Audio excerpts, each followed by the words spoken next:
안녕하세요. 소보로박입니다. 오늘 소보로박에서 보여드릴 소설은 러시아 작가 알렉산드르 솔제니친의 이반 데니소비치의 하루입니다. 제목 그대로 이반 데니소비치라는 인물이 수용소에서 겪은 하루를 쓴 소설인데요. 소련, 스탈린 시대의 수용소를 적나라하게 표현한 소설입니다. 1970년 노벨 문학상을 받은 솔제니친의 대표작 이반 데니소비치의 하루, 지금 보여드리겠습니다. 새벽 5시, 추운 날씨로 꽁꽁 언 유리창을 뚫고 기상신호 소리가 들려왔습니다. 주인공인 이반 데니소비치 슈오프는 간수가 문을 여는 기척이 없자 평소와 달리 침대에 조금 더 누워 있었습니다. 인원 체크를 하는 점호까지 시간이 남아있기도 했고 몸이 좋지 않았기 때문이죠.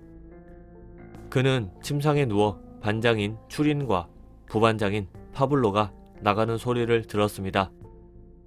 부반장 파블로는 반원들의 빵을 타기 위해, 반장인 추린은 간수들과 작업에 대한 협의를 하기 위해 나간 것이죠. 슈오프가 있는 104반은 매우 힘든 작업을 배치받을 예정이었기 때문에 반장은 뇌물을 들고 이를 바꾸러 가야 하는 상황이었죠. 침례교도인 알리오시카와 전직 해군 중령인 부이노프스키가 일어났고, 부이노프스키는 밖으로 나갔다 들어오며 밖의 온도가 영하 30도보다 더 낮은 것 같다 말했습니다. 슈오프는 누운 채로 그 이야기를 듣고 의무실에 가봐야겠다 생각했습니다. 그런데 그 순간 간수가 들어와 슈오프의 담요를 들추었습니다. 간수는 슈오프에게 기상을 하지 않았다며 3일간 노동 영창행을 명령했죠. 슈오프는 억울해하며 간수를 따라갔습니다. 다행히 간수는 특별히 용서를 해준다며 간수실을 청소하라 명령했죠. 슈오프는 감사해하며 재빨리 간수실을 청소하고 식당으로 가 아침을 먹었습니다. 음식이라고 해봤자 양배추 건더기가 드문드문 떠있고 생선 부스러기들이 있는 죽이었지만 슈오프는 남김없이 음식을 먹었죠. 슈오프는 의무실로 갔지만 열이 38도가 넘지 않아 작업을 면제시켜줄 수 없다는 말을 듣고는 막사로 돌아왔습니다.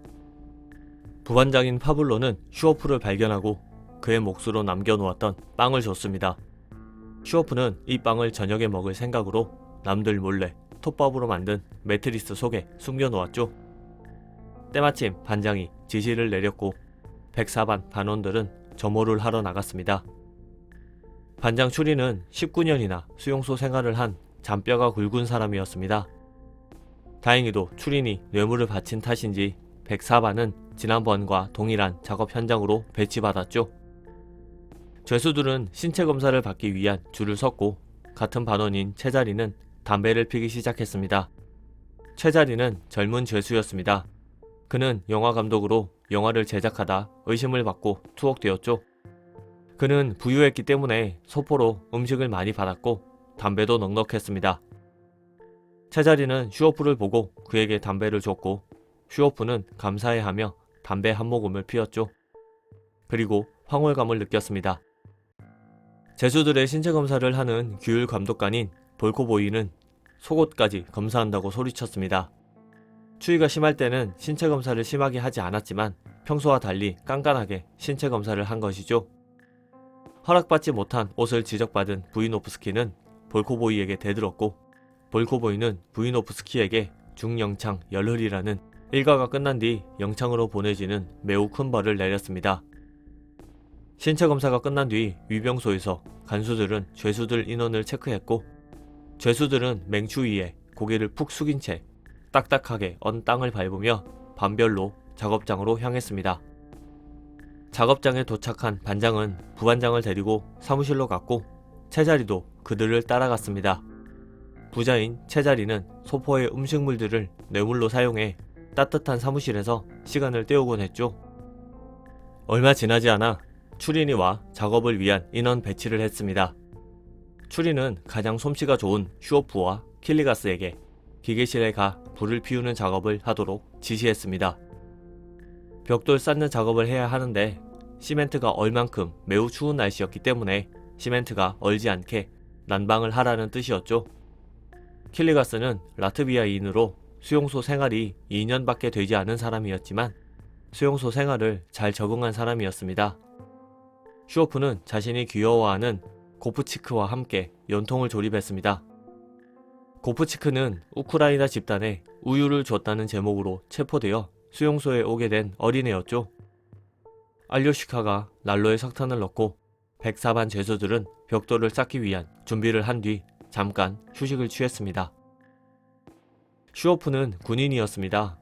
전쟁 중 고립되어 이틀간 독일군의 포로가 되었다가 겨우 탈출했지만 소련군은 슈오프가 독일군의 첩자라고 몰아붙여 수용소에 수감된 것이죠.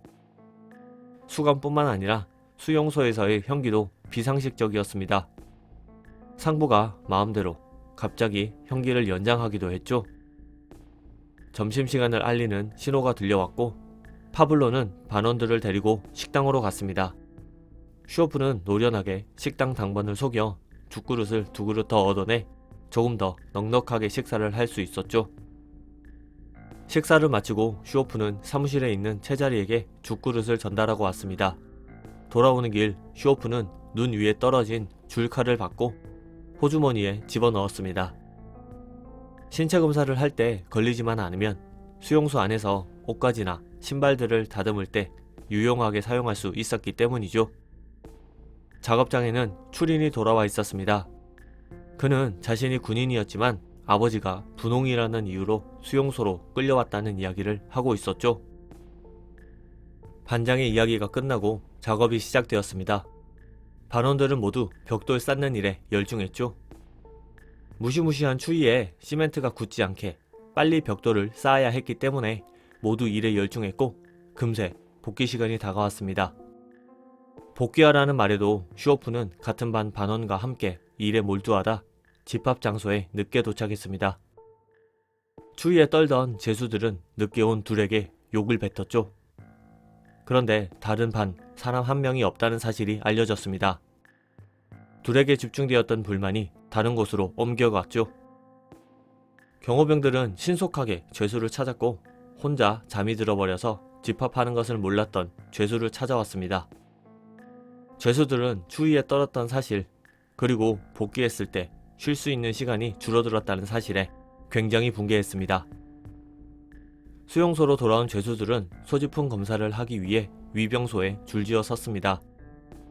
슈오프는 별다른 생각 없이 줄을 서다 주머니 속에 아까 주워둔 줄칼 조각을 깨닫고는 태연하게 장갑 속에 숨겼고 운 좋게 통과했습니다. 슈오프는 채자리에게 소포를 받기 위한 번호표를 대신 받아놓겠다 이야기하고 소포 인도소로 갔습니다. 소포 인도소에는 항상 줄이 길어 차례를 기다리는데 한참 걸리기 때문에 채자리 대신 줄을 서고 대가를 받으려는 것이었죠. 잠시 후 채자리가 소포 인도소로 왔고 슈오프에게 자신의 저녁 식사를 넘겨줬습니다. 슈오프는 식당으로 가 2명분의 죽과 빵을 받고 만족스러운 식사를 했죠. 그리고 빵 하나는 채자리에게 가져다 주기 위해 챙겨뒀습니다. 어느새 채자리는 소포를 받고서 자리에 와 있었죠. 소시지, 훈제 생선, 건빵, 설탕, 담배 등 많은 것들이 담겨있는 소포를 보고 있는 채자리에게 슈오프는 빵을 넘겨주지만 채자리는 슈오프에게 자신의 빵을 양보했습니다. 슈오프는 채자리의 소포에 눈이 갔지만 채자리에게 베푼 수고의 대가로 2인분의 죽과 빵으로 충분했다는 사실을 알았기 때문에 욕심을 거뒀죠. 그런데 채자리가 소시지를 잘라 부이노프스키와 함께 먹고 있었을 때 간수가 들어와 부이노프스키를 중령창으로 데려갔습니다. 사람들은 부이노프스키를 응원했지만 중령창에 한 번 가면 평생 건강을 회복할 수 없을 것이라는 걸 알고 있었기 때문에 안타까워했죠.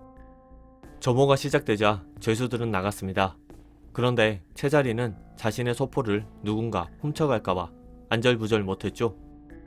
슈오프는 채자리에게 가장 마지막에 나가고 제일 먼저 들어오라 말해줬고 채자리는 슈오프가 시키는 대로 해 소포를 잘 지킬 수 있었습니다. 채자리는 슈오프에게 감사의 표시로 소시지와 비스켓을 줬습니다. 슈오프는 말동무이자 자신에게 늘 전도 활동을 하는 알료시카에게 비스켓을 하나 줬습니다. 그리고 자신은 소시지를 지근지근 씹어먹고 육즙을 느끼며 오늘 하루를 굉장히 만족해했죠. 힘든 작업을 하러 나가지도 않았고 점심 죽그릇을 하나 더 먹었고 줄칼도 잘 가져 들어왔고 제자리 소포 때문에 저녁도 하나 더 먹고 소시지도 얻어 먹었고 그리고 몸도 괜찮아졌기 때문이었습니다. 이반 데니소비치의 하루는 스탈린 시대 소비에트 연방의 체제가 얼마나 많은 문제를 안고 있었는지 보여주는 소설입니다. 독일군의 포로였다는 이유로 잡혀온 주인공 슈오프부터 아버지가 분홍이라는 이유로 잡혀온 반장 체린까지 소설 속 등장인물들을 통해 비정상적인 소비에트 연방의 체제를 보여주죠. 그리고 하찮은 일에 행복함을 느끼는 슈오프를 통해 수용소에서의 비참한 삶을 보여주기도 합니다.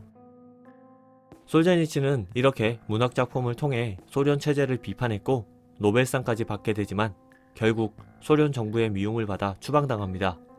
하지만 소련이 붕괴된 뒤에는 러시아에서 국가 공로상을 받는 등 러시아의 양심이라는 별명이 붙죠. 힘에 굴복하지 않고 자신의 생각을 당당히 드러낸 알렉산드르 솔제니친의 대표작 소보로방에서 보여드린 이반 데니소비치의 하루였습니다. 영상이 마음에 드셨다면 좋아요, 구독 버튼을 눌러주세요. 감사합니다.